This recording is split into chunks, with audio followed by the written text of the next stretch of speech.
ایک اور اہم خبر ہے، chairman P T I Asad Umar اور فواد چودھری کے خلاف توہین election commission case. Election commission نے پی ٹی آئی کے اعتراضات پر محفوظ فیصلہ سنا دیا۔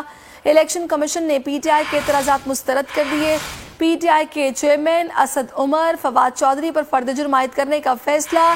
ای سی کے پاس توہین عدالت کی کارروائی استعمال کرنے کا اختیار ہے۔ الیکشن کمیشن نے کیس کی سماعت کو 11 جولائی تک ملتوی کر دیا ہے۔ پی ٹی آئی اسد عمر اور فواد چودھری کے خلاف توہین الیکشن کمیشن کیس کا معاملہ ہے۔ الیکشن کمیشن نے پی ٹی آئی کے اعتراضات پر محفوظ فیصلہ سنا دیا۔ الیکشن کمیشن نے پی ٹی آئی کے اعتراضات مسترد کر دیے۔ Chairman P T I Asad Umar, Fawad Chaudhry پر فرد جرم عائد کرنے کا فیصلہ۔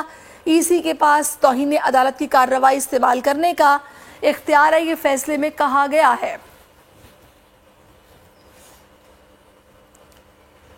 چیئرمین پی ٹی آئی شیخ رشید سراج الحق کی نااہلی کے لیے درخواست۔ لاہور ہائی کورٹ نے رجسٹرار آفس کا اعتراض ختم کر دیا۔